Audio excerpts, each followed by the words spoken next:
बिस्मिल्लाहिर्रहमानिर्रहीम, अस्सलाम वालेकुम। आप देख रहे हैं सच न्यूज़ प्रोग्राम।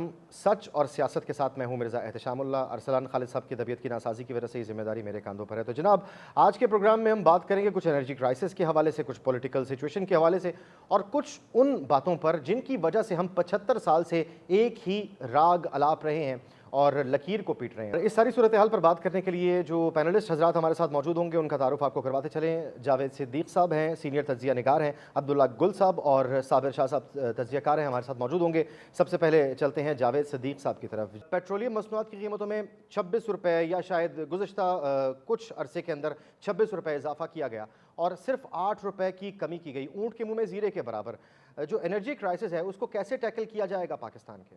देखिए, एनर्जी का क्राइसिस आज का नहीं है, बल्कि ये एक अरसे से है। और हमारे जो पॉलिसी साज लोग हैं या इदारे हैं और हुकूमत है, उनको अंदाज़ा था कि हमारा मुस्तकबिल इस हवाले से कितना तारीख है, और उन्होंने एक के बाद दूसरा गलत फैसला किया। सबसे पहले तो 90 की दहाई में उन्होंने IPPs, independent power projects, Pakistan में लगवाए, जो कि तेल से चलने वाले हैं। और ज़ाहिर है तेल हमारे पास नहीं है, तेल हम दुनिया के दूसरे मुल्कों से दरामद करते हैं और डॉलर में पेमेंट करते हैं। जी हाँ। तो उसकी वजह से जब इंटरनेशनल मार्केट में तेल की कीमत बढ़ती है तो बिजली की कीमत ऑटोमेटिकली बढ़ जाती है। ये नहीं सोचा गया, पिछले 30 साल हो चुके हैं, 32 साल हो चुके हैं कि जी इस तेल पर जो बिजली पैदा तेल से होती है उसकी जगह हम पानी से बिजली पैदा करें, हम शमसी तवानाई या सोलर एनर्जी पर जाएं, हम हवा से बिजली पैदा कर सकते हैं। दुनिया भर में ये 2-3 ऐसे नॉन फॉसिल सोर्सेज हैं जिनसे बिजली हासिल की जा रही है। पाकिस्तान को अल्लाह ने बेपनाह मौके दिए हैं। मिसाल के तौर पे हमारे पास पन बिजली बनाने के बेपनाह मौके हैं। 30,000 के करीब मेगावाट बिजली हम पानी से बना सकते हैं, जिससे में से हमने 8 से 10,000 मेगावाट अब तक बनाई है। 2 डैम्स 1974 में तरबेला डैम और उससे पहले मंगला डैम हमने बनाया था। उसके बाद कोई बड़ा काबिल ज़िक्र डैम हम नहीं बना सके। तो बिजली की जो मुल्क में मांग है उसको पूरा करने के लिए इन्होंने IPPs, इंडिपेंडेंट पावर प्लांट्स का एक मंसूबा जो है उसको साइन किया। पाकिस्तान के मफादात और पाकिस्तान के अवाम के खिलाफ था। इन्होंने इन इदारों को जो IPPs थे उनके साथ ये समझौता किया, अवाम दुश्मन समझौता था, कि आप बिजली जितनी पैदा करेंगे आपके प्लांट में, वो चाहे हम खरीदें ना खरीदें, हम उसकी कीमत आपको देंगे। इसको कहते हैं कैपेसिटी पेमेंट। Capacity payment. वो पेमेंट ये है कि आपने अगर फर्ज करो 400 मेगावाट बिजली बनाई है आपके प्लांट ने और हमने 100 मेगावाट खरीदी है, तो आपको हम 400 की पेमेंट करेंगे। पेमेंट करेंगे। ये कितना बड़ा जुल्म है। जी हाँ। उसका नतीजा ये है कि आज पाकिस्तान के लोग जो है बिजली के बिल जला रहे हैं और पाकिस्तान के लोग एक अजाब में से गुजर रहे हैं और वो बेपनाह मुश्किलात का शिकार है। और बिजली के महंगा होने की वजह से हमारी एक्सपोर्ट्स मुतासर हो रही हैं, सनती इदारे मुतासर हो रहे हैं, प्रोडक्शन नीचे जा रही है। ये एक बड़ा खौफनाक साइकिल है। बिल्कुल। लेकिन जो फैसला साज इदारे हैं जिन्होंने फैसला करना है और जो हमारे मुल्क की नाम नहाद अशराफिया जिसे कहते हैं, वो इससे टस से बस होने के लिए तैयार नहीं है सर, कि लोगों को किस तरह इस परेशानी से कलामी की माजरत अशराफिया कह लें या माफिया कह लें, क्योंकि 90 से लेकर अगर 2023 आ गया और इसका कोई हल नहीं निकला तो इसे माफिया कहना बेहतर होगा। बहरहाल, एनर्जी क्राइसिस में एक तरफ तो हमारी बिजली है, दूसरी तरफ हमारा पेट्रोल है, गैस भी एक बहुत बड़ा आंसर है। और गैस के हवाले से जो ईरान गैस पाइपलाइन है वो काफ़ी इल्तवा का शिकार है, बल्कि अब तो सुना है 17 अरब डॉलर के करीब हमें जुर्माना वगैरह उसका आयद हो जाएगा पाकिस्तान पर। तो ये जो गैस का सेक्टर है इस पर भी थोड़ी सी बात कीजिएगा, फिर बाकी मेहमानों से भी बात करते हैं। जी, मैं समझता हूँ कि ये भी इससे जुड़ा हुआ है। एनर्जी का जो पूरा सेक्टर है हमारा, वो बहुत ही खौफनाक क्राइसिस का शिकार है। गैस के हवाले से हम बहुत पहले से माहिरीन बता रहे हैं कि गैस के ज़खायर कम हो रहे हैं और हमें मुतबादल ज़राए तलाश करना चाहिए।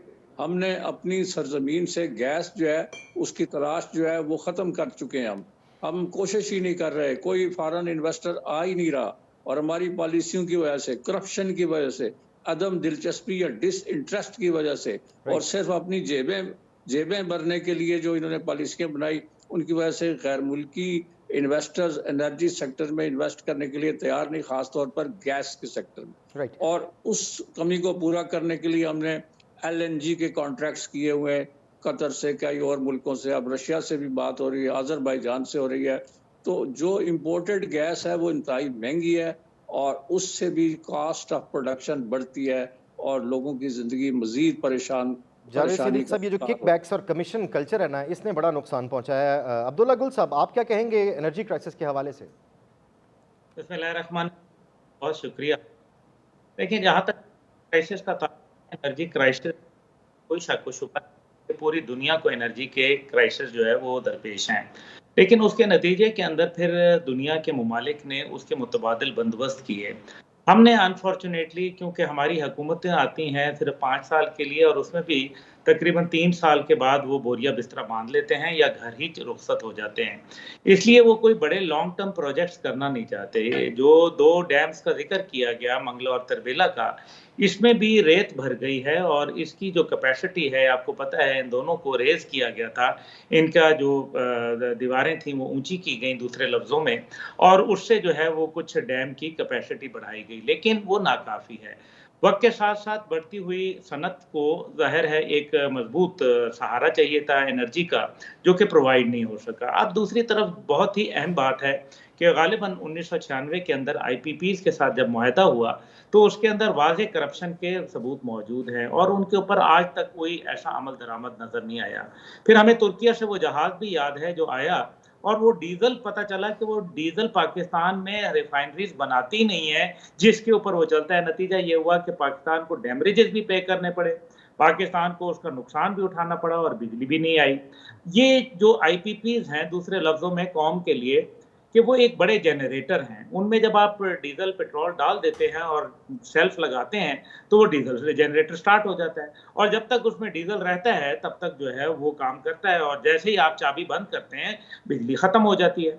अब दूसरी तरफ जो है, जो सोलर प्लांट्स लगाए गए, वो बड़े महँगे थे, उनकी जो प्लेट्स इस्तेमाल हुईं, वो नाकिस प्लेटें थीं और उनकी जो बैटरीज़ और जो दीगर मामलात थे, वो उस तरह से नहीं किए गए। जो सबसे अहम और सबसे सस्ता तरीन जो है, वो पन बिजली है। लेकिन दुनिया के अंदर रन ऑफ द रिवर के ऊपर, यानी कि बहाव के साथ, नहरों का बहाव, दरियाओं का बहाव के ऊपर छोटे-छोटे 4 मेगावाट, 3 मेगावाट, 2.5 मेगावाट, 5 मेगावाट के जो पावर जनरेटर्स हैं, वो लग जाते हैं और आप उसको 1 मील में आप 15 लगा सकते हैं। ये भी मतलब कोई मुश्किल नहीं है।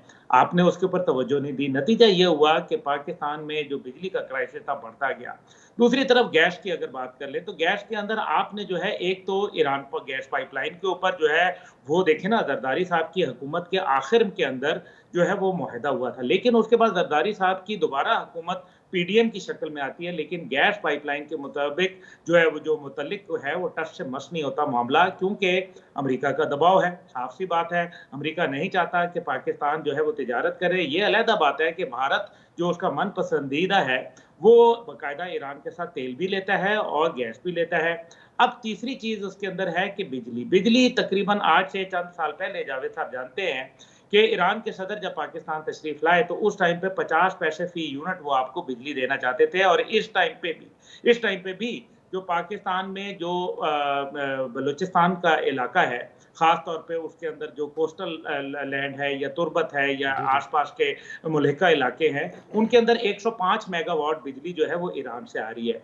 बात ये है कि आप ईरान से क्यों नहीं लेना चाहते सस्ती बिजली? दूसरा बात ये है कि इस टाइम पे $1 के अंदर ईरान में तकरीबन 16 लीटर पेट्रोल जो है वो आता है, जो सब्सिडाइज़्ड रेट्स है, लेकिन वो आपको 19 या ₹25 पे देने के लिए तैयार है। लेकिन आप नहीं लेना चाहते वहाँ से, क्योंकि अगर आप वहाँ से लेंगे, तो अमेरिका नाराज़ हो जाएगा। तीसरी चीज़ जो है वो आपकी है गैस, जो कि सस्ती होगी। अब ये गैस, बिजली और आपकी जो फ्यूल है, अगर ये सस्ता होता है, तो आपकी जो मईशत है, उसकी पैदावार बढ़ती है, आपकी आपकी जो प्रोडक्शन कैपेसिटी इंडस्ट्री बढ़ की जाती है। पैदावार, अब्दुल्ला गुल साहब बिल्कुल उसमें बजा फरमा रहे हैं, लेकिन अमेरिका बहादुर का आपने जिक्र किया, मैं शटडाउन के हवाले से भी बात करूंगा। गुफ्तगू का सिलसिला जारी रहेगा, लेकिन यहाँ वक्त हुआ है ब्रेक का।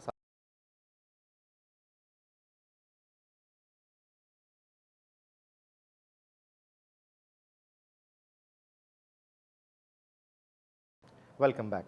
अच्छा, इसी सारी बात पर बात करने के लिए साबिर शाह साहब भी हमारे साथ मौजूद हैं। एनर्जी क्राइसिस के हवाले से थोड़ा-सा बताइएगा, और दूसरा ये जो शटडाउन है, इस हवाले से भी बात कीजिएगा, ताकि हम लिंक करके फिर बाकायदा जावेद सिद्दीक साहब से इस मामले को डिस्कस कर सकें। साबिर शाह साहब, एनर्जी क्राइसिस। देखिए, एनर्जी क्राइसिस पे आप कितनी बात कर लेंगे, नतीजा तो फिर वही है कि पकड़ने वाला कौन है। जी। अब 4,300 अरब रुपए के करीब सर्कुलर डेट है गैस का और तेल का। ठीक। कहाँ से भरेंगे यार आप तो 5-7 अरब रुपया अपनी टैक्स बेस से इकट्ठा नहीं कर सकते। सही। You are taxing the already tax, you are not taxing the under tax और अनटैक्स। मुसीबत ये है कि 50-100 लोग होंगे जो इस माफिया के सरगना होंगे।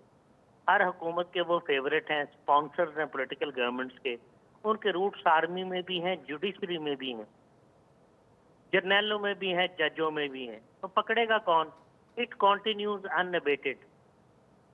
तो जब तक पकड़ेंगे नहीं लोगों को, जब तक ये नहीं देखेंगे कि रिकवरी कैसे करनी है, डाका किसने मारा है, तो मुल्क कैसे ठीक होगा? बाहर साबिर की शाह साहब, दुनिया को बेवकूफ है। नहीं बिल्कुल आपका बजा, दोस्त कौन है?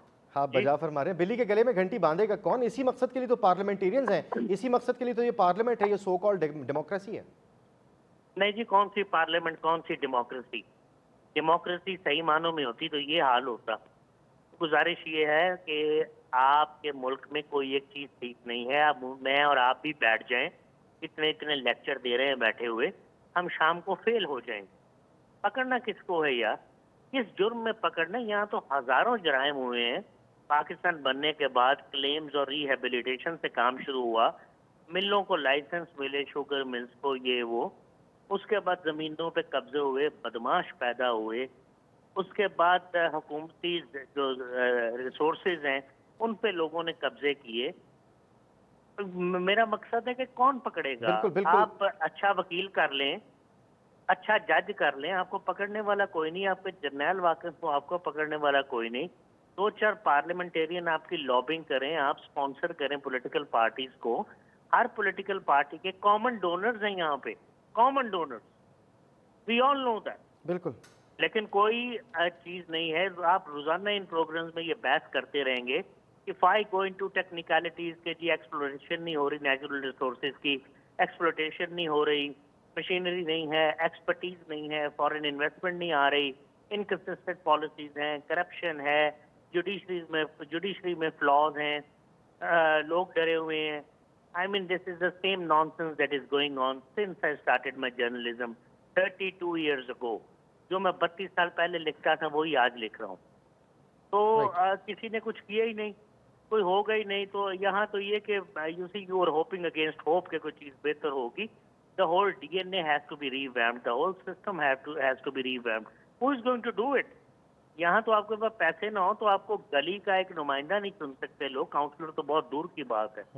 तो जो मेरा ख्याल है गुर्बत आपको बताएगी कि किस तरह हम स्ट्राइफ और सिविल वॉर की तरफ बहुत तेजी की तरफ जा रहे हैं। और ये कोई ऐसी सिविल वॉर नहीं जो रुक जाएगी, अल्लाह ना करे ऐसा हो। बिकॉज पॉवर्टी जो है it is strangulating people, inequality of wealth है, इनइक्विटेबल डिस्ट्रीब्यूशन ऑफ वेल्थ है, टैक्सेशन सिस्टम आपका ठीक नहीं है, ना बिजली है, ना पानी है, ना गैस है, ना इंडस्ट्री चल रही है, ना एक्सपोर्ट सरप्लस है। आपके पास है क्या? आप पाकिस्तान इतना बड़ा है जी, चावल पैदा करते हैं 10वें नंबर पे हैं, गंदम और चीनी और शुगर केन पैदा करते हैं, सारा कुछ तो आप इंपोर्ट कर रहे हैं। तो क्या शोकेस कर रहे हैं आप अपनी एबिलिटीज और आप अपनी natural resources? You are importing every bloody thing on earth. Exactly, strategy, pre creditor planning, आपके साथ पोस्ट खुश प्लानिंग, नहीं नो है, प्लानिंग चीन सर। आपके साथ खुश नहीं है, अमेरिका आपके साथ खुश नहीं है, ईरान आपके साथ खुश नहीं है, सऊदी अरेबिया UAE आपका खुश नहीं है, आपके दोस्त भी आपके जो है वो आपसे खुश नहीं है। क्या वजह? कोई तो वजह है, कोई एक दोस्त तो हो ना यार, कोई एक दोस्त तो हो। $1 अरब डॉलर के लिए आप कासा लेके फिरते हैं, गदागरी करते फिरते हैं, महंगे महंगे सूट पहन के, महंगे महंगे खाने खाते हैं, पूरा पूरा जहाज लेके जाते हैं। अगले बेवकूफ हैं कि फकीर आया है 5-5, 10-10 लाख का सूट पहन के, 20-20, 30-30 लाख की घड़ी पहन के, तो इस फकीर को पैसे देंगे हम? तंग आ गए हैं लोग। आप जितना जियो स्ट्रेटेजिक रेंट ले सकते थे आपने ले लिया। एटॉमिक बॉम्ब है हमारे पास, दुनिया डर के घबरा के पैसे दे देगी। गवादर हमारे पास है जी, we are the gateway to Central Asia, हम ये हैं, हम वो हैं. What the hell is happening? Balochistan is burning out of control in many ways. Whenever they wish they strike. Same goes for Khyber Pakhtunkhwa. कोई कह नहीं सकता कि हम इनको पकड़ लेंगे, रोक लेंगे इन कलदम तंजीमों को. वजह क्या है? You have been harbouring them. Our state has been harbouring them अपने मकासद के लिए. यहीं पैदा हुए हैं, ब्रीड हुए हैं, यहाँ पे नरिश हुए हैं. आप किस तरह ब्लेम कर सकते हैं? अफगानिस्तान के साथ आपका पोरस बॉर्डर है, आप उसे बंद ही नहीं कर सकते जितने मर्जी रिसोर्सेज हों. और फिर वो काट के आ जाएंगे जो ग्रिल और फेंस आपने लगाई है.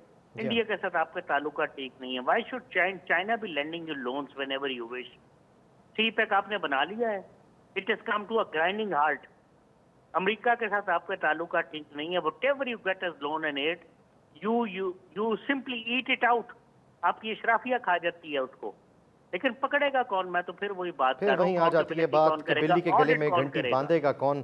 साबिर शाह साहब, आपने जो अपने तजुर्बे की बुनियाद पर जिन बातों का जिक्र किया है, जिन कोर इश्यूज़ का आपने जिक्र किया है, इसमें कोई शक नहीं कि ये वाकई ग्राउंड रियलिटीज़ हैं. लेकिन बिल्ली के गले में घंटी बांधेगा कौन, इनको हल करेगा कौन, पकड़ेगा कौन? जावेद सिद्दीक साहब, ज़रा इस पर निगाह कीजिएगा, पकड़ेगा कौन? देखिए, बात यह है कि अगर तो हमने हथियार फेंक दिए ज़हनी तौर पे एंड अदरवाइज कि जी हम कुछ नहीं कर सकते, ये इसको कहते हैं निहिलिज्म, नफी प्रस्ती. और अगर हम ये मान चुके हैं कि ये एक फेल्ड स्टेट है और हम कुछ नहीं कर सकते, तो फिर तो कुछ नहीं होगा. लेकिन अगर आप ये समझते हैं कि 24 करोड़ का ये मुल्क जिसमें कि बेशुमार पोटेंशियल है, दुनिया भर के लोग कहते हैं माहिरीन कि पाकिस्तान में बेपनाह पोटेंशियल है, इसकी ज़राअत पे भी है और इसके पास जो रिसोर्सेज है उनको अगर पूरी तरह एक्सप्लॉइट किया जाए. अब सवाल ये है कि अगर ये निज़ाम जो है ये बिगड़ता गया पिछले 40-50 साल में और इसको बिगड़ने से नहीं रोका गया और हर आदमी या हर रूलर जो आया उसने अपना उल्लू सीधा करने की कोशिश की, तो इसमें बहुत सारी डिस्टॉर्शंस और ख़राबियाँ आ गई हैं. और पाकिस्तान के अंदर जो रूलिंग क्लास है जिसमें कि बहुत सारे अब स्टेक होल्डर्स आ गए हैं, उसमें फ़ौज भी है, उसमें पार्लियामेंट पॉलिटिशियंस में है और उसमें बिग बिजनेस भी शामिल हो गई है. तो ये सारे लोगों के मफादात इकट्ठे हो गए हैं, जिसकी वजह से ये आप कहते हैं कि पकड़ेगा कौन, इसलिए कि जो जुर्म कर रहा है उसके साथ शरीक जुर्म क्या ही एक हैं, सहूलतकार हैं. वो जो पैसे बना रहा है या जो मेगा मनी बना रहा है उसमें सबको वो शरीक कर रहा शामिल है. इसकी वजह ये है कि वो बचना चाहता है कि जी कल अगर मुझे कोई इसके ऊपर परेशानी हुई, कुछ कोई एहतसाब हुआ, मुझे पूछा गया या सवाल पूछा गया, तो बाकी लोग जो है वो मुझे बचाने के लिए आ जाएंगे. तो जावेद सिद्दीक साहब फिर सही कहते हैं कि पॉलिटिक्स को बिजनेस बना लिया गया है. बहरहाल थोड़ी सी बात हम करते चलते हैं. 6th जनरेशन वॉरफेयर की प्रोपेगेंडा वॉर है और हम उस दौर में अब दाखिल हो चुके हैं. अमेरिका शटडाउन से बच गया है, सदर ने दस्तखत किए, वरना मामलात कुछ और होते. 17 नवंबर तक के लिए फंड्स भी मिल गए हैं. ये क्या सूरत हाल है? देखिए, अमेरिका के जो इश्यूज हैं वो टेक्निकल इश्यूज हैं. वो कोई हेलो जी मैं सुन पा रहा हूँ. हाँ, अमेरिका के टेक्निकल इश्यूज हैं वो इनको रिजॉल्व करते हैं. ये मसला इनका खड़ा होता रहता है फ्रॉम टाइम टू टाइम. ठीक, तो वो इसको रिजॉल्व कर लेते हैं बैठ के. वो बड़ी मैच्योर लोग हैं, उनकी कांग्रेस है, उनकी जो 2 पार्टियां हैं उनके दरमियान एक ज़ाहिर सियासी निज़ाम है, उसमें चपकलश भी रहती है, एक दूसरे को नीचा दिखाने की कोशिश करते हैं. अमेरिका की तारीख में पहली मरतबा एक सदर को ट्रंप को इस तरह अदालत के कटहरे में खड़ा किया गया और फिर उसको जो है अब सज़ा भी होने लगी है. तो ये भी एक अमेरिका की सियासत में एक नया टर्न है. इससे पहले निक्सन को उन्होंने उसका मुआवजा करके उसको निकाल दिया था. लेकिन मैं समझता हूँ कि अमेरिका का जो सिस्टम है वो बड़ा वेल एस्टेब्लिश है और बड़ा डीप रूटेड सिस्टम है. वहाँ के जो इंस्टीट्यूशंस हैं वो फंक्शन कर रहे हैं, वो फंक्शनल हैं. उनको इतना बड़ा इशू नहीं है. वो किसी को अपना मुल्क लूटने नहीं देते. वो दूसरों को तो लूट सकते हैं जो वो करते रहे हैं, लेकिन अपने मुल्क को किसी को नहीं लूटने देते, चाहे वो बाहर का आदमी हो चाहे अंदर का आदमी हो. और इसी तरह बाकी जहाँ जमहूरी निज़ाम जो है वो वेल एस्टेब्लिश्ड है और वो काम कर रहा है, फंक्शनल है, तो वहाँ ये नहीं हो सकता. क्योंकि एहतसाब जो है वो जमहूरी निज़ाम का एक हिस्सा है, और कोई भी पार्लिमानी निज़ाम या सदारती निज़ाम जो डेमोक्रेसी के ऊपर बेस्ड होता है, उसका एक लाजमी जुज़्व है एहतसाब। ठीक ले, ठीक, वी हैव लेकिन गॉट योर पाक, पॉइंट। आप बिल्कुल आपका पॉइंट आ गया जावेद सदीक साहब। तो ये डिस्कशन जारी रहेगी लेकिन इस ब्रेक के बाद।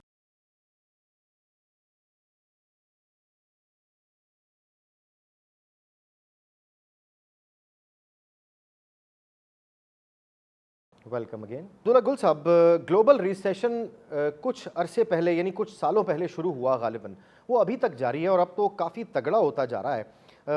पाकिस्तान की पॉलिटिक्स पर इसके काफ़ी असरात पड़े हैं।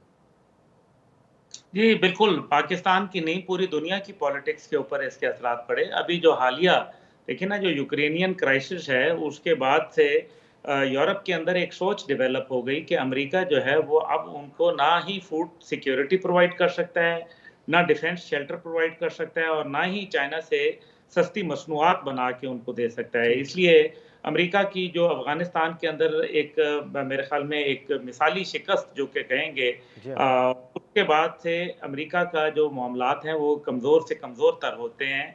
और ज़ाहिर है क्योंकि पाकिस्तान डॉलर में डील कर रहा है, पाकिस्तान को ये समझना पड़ेगा कि अगर आज अमेरिका का जो दरमियान में लॉकडाउन से उनको बच गए हैं, तो इस वजह से बचे हैं क्योंकि वो तो प्रिंट करते हैं डॉलर, उन्होंने और प्रिंट कर लेने हैं। कोई किसी ने, और सबसे बड़ी अमेरिका की बात यह है कि वो अपना चाहे जाली ही डॉलर क्यों ना हो, वो उसको एक्सेप्ट कर लेते हैं।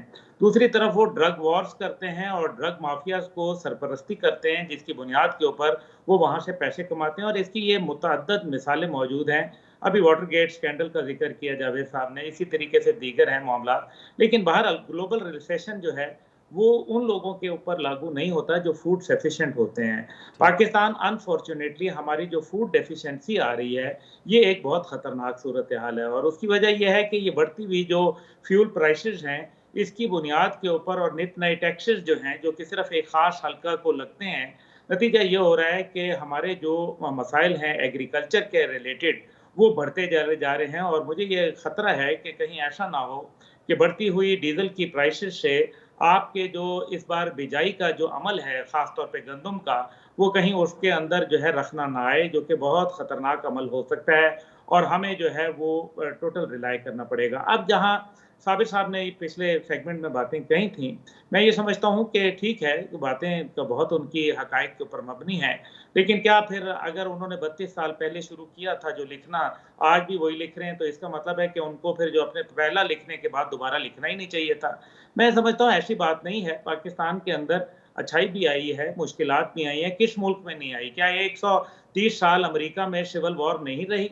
और उसके बाद जो है फिर उन्होंने आज देखें वो कहाँ खड़े हैं। इसी तरह चीन जो कि बाकायदा आपके बैम्बू कर्टन के पीछे रहा, आज चीन कहाँ खड़ा है। इसी तरह से आप देख लें साउथ कोरिया को देख लें, फिर आप जो है वो रूस को देख लें जो आयरन कर्टन के पीछे रहा। तो ये नहीं होता, मुल्कों में मुश्किलात, परेशानियां, कोई और मुल्क मुझे ये बताएं जो बनने के बाद 2 लख्त भी हो गया हो, जिसके ऊपर जो है पड़ोस में 2 सुपर पावरें आ गई हों, हमने तो नहीं बुलाया था, दावत नहीं दी थी उनको, वो आ गए थे। अब हम क्या करते, उसका खमियाजा हमें भुगतना पड़ा। वो हमें उसको मुख्तलिफ किस्म के जो हमारे मुआशी मसाइल थे वो भी उसके अंदर आए। लेकिन अगर हम कहें कि जी अमेरिका बिल्कुल हमारा तो सब नाराज हैं, चीन भी नाराज है, हमें 1 बिलियन के पीछे नाक रगड़नी पड़ती है, इसमें कोई दूसरी राय नहीं है। वो बिल्कुल हकायक पे मबनी बातें कही हैं साबिर साहब ने। लेकिन साथ ही साथ हमें ये देखना है कि अगर पाकिस्तान इतना ही जो है वो बुरी जगह है, तो फिर मुझे ये समझा दें कि आज अमेरिका का सबसे ज्यादा जो हुजम हमारा ट्रेड का है वो अमेरिका के साथ है, यूरोपियन यूनियन के साथ है। चीन जो है वो पाकिस्तान में जो है एक बड़ी 58 बिलियन डॉलर से ज्यादा की इन्वेस्टमेंट जो है वो तो सिर्फ रेलवे प्रोजेक्ट के अंदर कर रहा है, सीपैक यहाँ से बन रहा है। ये बात दुरुस्त है कि जियो स्ट्रेटेजिक पोजीशन का हमने बहुत फायदा उठाया, लेकिन उसका नुकसान भी हमने उतना ही उठाया, क्योंकि जियो स्ट्रेटेजिक पोजीशन होने की वजह से ग्रेट गेम हमेशा जो है वो पाकिस्तान में खेली जाती है। साबिर साहब, जावेद साहब दोनों पढ़े लिखे लोग हैं, इन्होंने पीटर हॉपकर की किताब द ग्रेट गेम पढ़ी होगी, उसके अंदर बड़ा वादे लिखा है इस खिते के जहां मुश्किलात हैं वहां आसानियां भी हैं। लेकिन जब भी रिमलैंड जो एशिया के ऊपर हार्टलैंड एशियन फोर्सेज आती हैं तो वो हमेशा खूनी जंगो-जदल के साथ आती हैं। ये पहली दफा है कि चाइना को आपने एक्सेस दी है और बगैर खून के दी है, लेकिन everything comes with a price tag, आपको वो अदा करनी पड़ेगी। दूसरी तरफ जो है ईरान आप में इन्वेस्ट कर रहा है, सऊदी अरब जो इस टाइम पे एक बहुत समझा जाता है कि जी बड़े वो काइया बिजनेसमैन है, लेकिन उसके बावजूद वो पाकिस्तान में इन्वेस्ट कर रहे हैं। तुर्किया जो है वो पाकिस्तान में इन्वेस्ट कर रहा है, कतर करना चाहता दोनों है। रुख हैं अब्दुल्ला गुल साहब, कतई कलामी की माजरत, एवरीथिंग हैव टू एस्पेक्ट्स, इसके भी दो रुख हैं और इसमें कोई शक नहीं है, मसाइल हैं लेकिन वसाइल भी हैं। अच्छा, वक्त कम है, साबिर शाह साहब ज़रा लास्ट पॉइंट दीजिएगा, फिर हम इसे कंक्लूड करें। तो देखिए, मैं अपने दोस्तों को बताना चाहता हूँ, जब पहले लिखना शुरू किया तो नौकरी शुरू की 21 साल की उम्र में। आज लिख रहे हैं तो इस उम्मीद पे लिख रहे हैं कि शायद कुछ सुबह बेहतर हो जाए, शायद कुछ सुबह बेहतर हो जाए। अब नहीं होगा तो रोएंगे नहीं तो और क्या करेंगे। दूसरी बात है कि ये जितनी इन्वेस्टमेंट आप सुन रहे हैं ये सारी किताबों में है यार। 1-1 अरब डॉलर के लिए आप भागते जाते हैं, मांगते हैं, बिजली इतनी महंगी कर देते हैं कि लोग उसका बिल नहीं दे सकते। इतनी 70, 80, 100 अरब रुपए की इन्वेस्टमेंट आई हो, मुझे बताएं, तो इस मुल्क में कुछ बेहतरी ना हो। It is all in books. मैं नहीं मानता इतनी इन्वेस्टमेंट आई होगी या आएगी। हम पहले ही नौकर बन के खड़े हो जाते हैं। Yes, everything comes with a price. Books में जो कुछ लिखा है, यू सी, पाकिस्तान की economy can not be solve through books. There is no cure in the books. No Adam Smith, no Ricardo, no Keynes, कोई इकोनॉमिस्ट उसका बाप आके इस मुल्क को खाली थेरीज के साथ ठीक नहीं कर सकता। Yes, we have lost hope, we have lost hope. Okay, किस तरह होप जिंदा होगी? कोई तो चीज सीधी हो। साबिर शाह अब साहब, खाली बातों बातों में I can not be optimistic, you see, I have to be realistic. अगर मैं पैसिमिस्टिक नहीं हूं तो मुझे रियलिस्टिक तो होना पड़ेगा। ठीक है, मेरे पास तो कोई ऐसा हल नहीं है स्वाइस के मैं कौन जी अकाउंटेबिलिटी कर लें। करेगा कौन? मेरा सवाल आपसे फिर वही है। जी जी जी, You see, sitting in air-conditioned rooms, writing shiny jalopies, living in very good palatial houses. I also enjoy a privileged life, but that does not mean कि साबिर सारी शाह साहब, वी हैव जिंदगी गॉट योर दुनिया को पॉइंट, वी हैव enjoyment कर got रही your है। Point. Abdullah गुल साहब कुछ कहना चाह रहे हैं, फिर हम मुख्तसरी इसको मैं ख़त्म करते हैं, कंक्लूड करते हैं। जी अब्दुल्ला गुल साहब। अभी अभी बात की साबिर साहब ने, मैं बड़े रिस्पेक्टेड आदमी हूं और बिल्कुल सही बात है, इनका दिल दुखा हुआ है, अच्छे पाकिस्तानी है। लेकिन अगर ये कहते हैं कि मैं 32 साल से यही लिख रहा हूं कि एक होप आएगी, और दूसरी तरफ ये अपनी ही बात को निगेट कर रहे हैं कि नहीं, देयर इज नो होप, नहीं, ये गलत है। अल्लाह होप है और अल्लाह ताला जो है वो, उसके ऊपर हमारा ईमान है, यकीन है। और अगर हम अच्छे शाइनी घरों में रह रहे हैं, हम बड़े बड़े जो है गाड़ियों में फिर रहे हैं और अच्छे अच्छे जो है होटलों में खा रहे हैं, तो इसका मतलब है कि हमारे पास पैसे बढ़ रहे हैं। मैंने अपना कारोबार जो है 5,000 से शुरू किया था, आज वो जो है वो 5 लाख पे पहुंच गया। तो इसका क्या मतलब है कि ये अच्छा हुआ या बुरा हुआ? क्या पाकिस्तान जिसके लिए 3 महीने में कहा था कि ये इंडिया से माफी मांग के वापस जमा हो जाएगा, आज वो पाकिस्तान उनके सीने में जो है वो एक कांटे की तरह चुभ रहा है। क्या भाई साहब, सारे पाकिस्तानी तो ऐसी जिंदगी नहीं ना गुजार रहे। साबिर शाह साहब, अब्दुल्ला गुल साहब, बेचारे मर रहे हैं। राइट, तो मैं अगर अच्छी जिंदगी गुजार रहा हूँ तो उसका ये मतलब नहीं कि सारे गुजार रहे हैं। ये बहस कहीं और चली जाएगी। साबिर शाह साहब, अब्दुल्ला गुल साहब और जावेद सिद्दीक साहब, आप तीनों हजरात का बहुत बहुत शुक्रिया। मायूसी कुफ्र है और we have to look to the brighter side of the picture, वरना मामला ख़राब हो जाएंगे। सभी जो हमारे तज्ज़ियाकार थे, जो हमारे पैनलिस्ट थे, उनकी राय मुक़द्दम है, लेकिन हमें वे आउट ढूंढना है, हमें इन मसाइल का हल निकालना है, क्योंकि मायूसी कुफ्र है। और सिर्फ इतना ही कहेंगे कि पैवस्त रह शजर से उम्मीदें बहार रख। कल तक के लिए अल्लाह।